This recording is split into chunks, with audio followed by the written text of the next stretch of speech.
Le verset 9. La foule nombreuse des Juifs apprit qu'il était là, et ils y vinrent non pas seulement à cause de Jésus, mais pour voir aussi Lazare qui avait ressuscité d'entre les morts. Ok, merci. Alléluia. Amen. Amen. Amen. Notre texte de base, c'est Luc, chapitre 7, 36 à 50.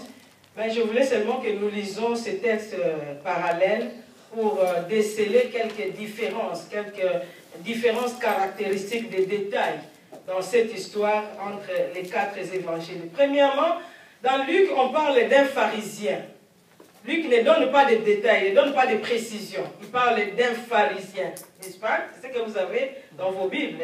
Il parle d'un pharisien qui a invité Jésus. Mais Marc et Matthieu donnent une précision. Pas seulement d'un pharisien, mais il parle de ce pharisien, il donne le nom. Il s'appelait Simon et il dit même qu'il était lépreux. Alléluia. Alléluia. Pas seulement un pharisien, mais Marc et Matthieu disent que non, c'est un homme qui est connu, c'est un monsieur qui est connu. Et son nom c'est Simon, plutôt, et il est lépreux. Et Jean vient ajouter que la situation, l'histoire se passe à Béthanie. Donc quand vous lisez les 4 évangiles, vous verrez, il y a certaines omissions d'un côté, et celui-là le révèle, celui-ci ajoute quelque chose, et l'autre que l'autre n'a pas mentionné. Deuxièmement, Luc, Marc et Matthieu parlent d'une femme. Ils ne donnent pas aussi de précisions. Mais quand vous lisez dans Jean, on nous montre qu'il s'agit de Marie, la sœur de Lazare. Les précisions, c'est dans Jean chapitre 11, vous pouvez les lire à la maison. Et on nous dit que l'histoire se passe à Béthanie. Donc là, il s'agit de Marie, mais Marie de Béthanie. Parce que plusieurs, nous confusions entre Marie de Béthanie et Marie de Magdala, Marie-Madeleine. Ce sont 2 Maries différentes. Nous parlons ici de Marie de Béthanie, la sœur de Marthe et Lazare, et pas la Marie de Magdala, Marie-Madeleine de Magdala, celui à qui Jésus avait délivré des démons. Dans Luc 8, je crois, verset 2. Celle-là, c'est Marie de Magdala. Mais nous, ici, nous parlons de Marie de Béthanie. Troisièmement, Luc, Matthieu et Marc parlent d'un vase d'albâtre. Que cette femme est venue auprès de Jésus apportant un vase d'albâtre. Mais Jean donne beaucoup plus de détails. Jean dit que ce vase d'albâtre contenait une livre d'un parfum de nard pur. Il précise la quantité et la qualité. Pendant que les autres évangiles, on parle seulement d'un vase d'albâtre, mais Jean donne beaucoup plus de précision. Il parle du contenu qui était dans le vase, que c'était un parfum de nard pur. Il donne même la qualité. Et il va même très loin, ça on le voit aussi dans Marc. Il va très loin pour donner même le prix du parfum, 300 deniers. Précision que nous n'avons pas ici avec Luc. Alléluia. Amen. Luc et Jean parlent de parfum que cette femme a répandu aux pieds de Jésus. Tandis que Marc et Matthieu, ils disent que le parfum était répandu sur la tête. Ne vous en faites pas, il n'y a pas de contradiction. Il n'y a pas de on veut seulement dire que le parfum était sur la tête de Jésus et sur ses pieds. Il n'y a pas de contradiction, il y a plutôt complémentarité. Est-ce que vous êtes là avec moi? Marc et Matthieu, après que la femme ait répandu le parfum, Marc et Matthieu disent que les disciples s'indignèrent et ils étaient fâchés contre la femme, disant même qu'elle perd. Et Jean donne la précision qu'il ne s'agit pas seulement des disciples d'une manière vague, mais il s'agit de Judas Iscariote. Il rentre plus dans les détails. Que la personne qui était plus indignée parmi tout cela, c'était Judas Iscariote. Parce qu'il pensait qu'on pouvait vendre les parfums et donner l'argent aux pauvres, entre guillemets. Alléluia. Amen. Pour montrer qu'il avait un souci de pauvre. Alléluia. Nous ne parlons pas de Judas aujourd'hui. Donc, il y a des textes comme ça importants de la Bible. Quand vous lisez cela, essayez de lire les textes parallèles. Vous aurez beaucoup plus d'informations que si vous vous limitez dans un même texte. Mais allons maintenant de la petite histoire. Jésus est invité dans la maison de Simon le lépreux. Nous avons maintenant toutes les précisions du monsieur. Jésus est invité dans la maison de Simon le lépreux. C'était une invitation de manger et de boire. Et il y avait la joie, n'est-ce pas? Alléluia. Quand tu es invité, tu sais que là, tu vas manger. Tu sais qu'on a préparé dans ta tête, tu sais déjà, il y a des poulets, il y a des poissons. Je crois que les tabac ne va pas manquer, les mépandis fumés aussi, il y aura ceci. Donc c'est dans la joie, les disciples étaient dans la joie. La joie de se retrouver, la joie d'être invité, la joie d'être servi. Je crois qu'ils se sont rappelés que ce n'est pas comme au désert, c'est nous qui devrions servir les gens, mais là, on sera servi. Les disciples étaient dans la joie, ils parlaient de la nourriture. Fumba oyo ngube simbi bien. Madeso oyo kitoko. Pondu oyo yakisasa. Donc il y avait la joie, on parlait, c'était bien, l'ambiance était très bien, il y avait la joie. On commentait sur la nourriture, celui-là commentait sur les poissons, l'autre parlait du poulet, l'autre là disait Makaya pour les bien, on parlait, c'était la joie, l'atmosphère était très bien, alléluia. Et pendant qu'ils se réjouissaient, pendant qu'ils mangeaient, la Bible dit, la précision dans le chant que Lazare était même aussi à la table. La joie était là, l'atmosphère était bien. On parlait de nourriture, on parlait peut-être aussi des miracles que Jésus a accomplis, parce que l'atmosphère était à comparer comme une atmosphère de fête. Et pendant qu'ils se réjouissaient, pendant qu'ils buvaient, pendant qu'ils se tapotaient l'épaule, se tapotaient la main dans la joie, la Bible dit une femme dans la ville qu'on appelle une femme pécheresse. La Bible ne nous donne pas la précision de ce péché. Mais on dit c'est une femme pécheresse. Et quand on parle de péché, nous pouvons imaginer, nous savons ce que c'est le péché. Peut-être elle était impudique, peut-être adultère, peut-être c'était une voleuse, peut-être c'était une menteuse.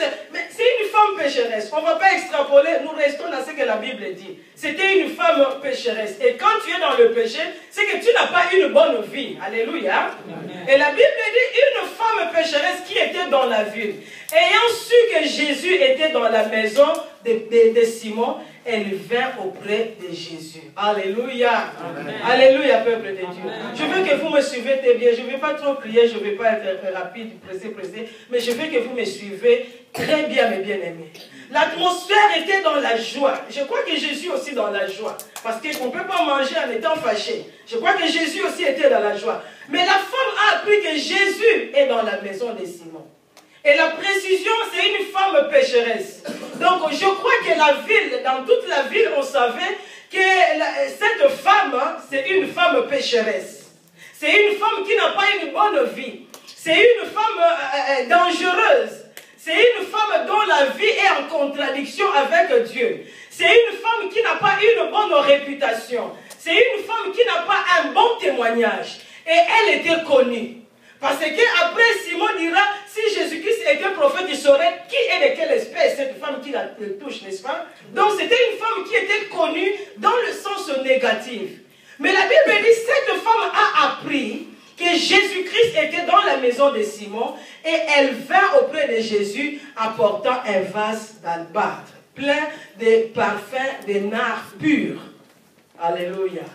Et quand cette femme vient à la maison, sans protocole, elle n'était pas invitée. Personne ne lui a adressé l'invitation. Elle est venue parce qu'elle a appris. C'est comme cette femme-là qui avait la perte de sang pendant 12 ans. Elle n'avait pas de protocole. Et là, ayant appris que Jésus-Christ passait, elle vint. Et cette femme aussi a su que Jésus-Christ était là. Et elle vint auprès de Jésus, apportant son vase de parfum d'albâtre, de nard pur. Et elle vint auprès de Jésus. La Bible dit, elle s'éteint derrière et elle pleurait. Laissez-moi lire cette partie maintenant qui est très, très importante. Je prends le verset 38. Nous sommes dans Luc. Elle s'était derrière à ses pieds, elle pleurait et s'est mise à mouiller de ses larmes les pieds de Jésus. Puis elle les essuyait avec ses cheveux, les embrassait et répandait sur eux du parfum. À cette vue, le pharisien l'avait invité, dit en lui-même, si cet homme était prophète, il saurait qui est la femme qui le touche et sait qu'elle est une pécheresse. Jésus prit la parole et lui dit, Simon, j'ai quelque chose à te dire. Maître, parle, répondit-il. Un créancier avait 2 débiteurs. L'un devait 500 deniers et l'autre 50. Comme ils n'avaient pas de quoi payer, il leur fit grâce à leur dette à tous deux. Lesquels l'aimera le plus? Simon répondit, celui, je suppose, auquel elle a fait grâce de plus de grosses sommes. Jésus lui dit, tu as bien jugé. Puis, suivez-moi maintenant très bien. Puis il se retourna vers la femme et dit à Simon, vois-tu cette femme? Je suis entré dans ta maison. Ça c'est Jésus qui parle. Il y a celui qui est à côté, c'est Jésus qui parle. Vois-tu cette femme? Je suis entré dans ta maison, tu ne m'as pas donné d'eau pour mes pieds. Mais elle a mouillé mes pieds de ses larmes et les a essuyés avec ses cheveux. Dis ensemble avec moi, larmes. Larmes. Dis ça très bien, larmes. Jésus dit, tu ne m'as pas donné d'eau. Vous savez, à l'époque, quand il y avait toujours un serviteur, là où se trouve mon frère Ted, il y avait toujours un serviteur dans chaque maison. Dès que le visiteur entre, pour témoigner que tu les as très bien reçus, ce n'est pas en leur donnant du poulet. Ce n'est pas en leur donnant d'abord, je ne sais pas moi, le foufou ou le pondou. Mais pour témoigner à ton visiteur que tu as de l'importance à mes yeux. Et je te reçois très bien, le serviteur devait laver les pieds. Alléluia. Mais Jésus dit, je suis entré, suivez avec moi. Je suis entré dans ta maison, tu ne m'as même pas donné d'eau pour mes pieds. Mais elle a mouillé mes pieds de ses larmes. Première chose, dis à celui qui est à côté, larmes. Et puis il dit, après cela, elle les a essuyés avec ses cheveux. Dis ensemble avec moi, cheveux. Ça c'est la deuxième chose. 45. Tu ne m'as pas donné de baiser, mais elle, depuis que je suis entré, elle n'a pas cessé de me baiser les pieds. Dis ensemble avec moi, baiser. Ça c'est la troisième chose. 46. Tu n'as pas répandu d'huile sur ma tête, mais elle a répandu du parfum. Dis ensemble avec moi, parfum. Quatrième chose, sur mes pieds. Et c'est comme ça, après, dans Marc, il dira, c'est pourquoi je te l'ai dit. Partout où la bonne nouvelle sera prêchée, on parlera aussi en mémoire de cette femme, ce qu'elle a fait. Alléluia. Alléluia. Jésus dit, tu ne m'as pas donné d'eau. Ce qui est ordinaire, tu ne m'as même pas donné ça. Mais cette femme, elle ne m'a pas donné de l'eau, mais elle a versé de larmes. C'est ça nos 4 choses dont nous allons parler. Nous allons parler de larmes, nous allons parler de cheveux, nous allons parler de baisers, nous allons parler du parfum. Quand tu as compris ces 4 choses dans ta vie, mais moi, mon frère, je te rassure, le chemin vers la distinction te sera ouvert. Dis Amen. Amen. Tu ne m'as pas donné d'eau. Elle a mouillé mes pieds avec des larmes. Normalement, on essuie avec le towel. Mais elle n'a pas su utiliser une serviette. Au lieu d'essuyer, elle a utilisé ses cheveux. Waouh! Tu ne m'as pas donné de baiser. Mais elle, normalement, mes bien-aimés, le baiser, on ne donne pas ça aux pieds, n'est-ce pas? Le baiser, on donne ça à la joue. Ou encore dans un autre endroit plus dangereux que je n'aimerais pas citer ici. Alléluia. Mais cette femme a donné le baiser aux pieds. Mais bien aimé, et ce sont les pieds qu'on n'a pas lavés à la porte. Et cette femme donnait, et Jésus précise ceci, depuis que je suis entré dans cette maison, cette femme n'a pas cessé de me baiser les pieds. Alléluia. Et tu ne m'as pas donné d'huile. Quand on lave les pieds, quand nous nous lavons, après c'est le mafuta. Mais elle n'a même pas utilisé l'huile. Parce que pour elle, je ne suis pas ordinaire. Pour elle, je ne suis pas comme les communs des mortels. C'est comme ça, elle n'a pas utilisé ce que tout le monde utilise. Après s'être lavé, elle a utilisé le parfum. Et c'est comme ça Jésus-Christ, il fait la déclaration de la distinction. La déclaration de la distinction qui différencie cette femme d'avec Simon qui l'avait invité. Qui différencie cette femme d'avec les disciples qui marchaient avec lui. Qui différencie cette femme d'avec sa sœur Marthe et son frère Lazare. Les larmes, les cheveux, le baiser et le parfum. 4 choses, mes bien-aimés. Indispensables. Tu ne peux pas t'empêcher si tu veux la distinction.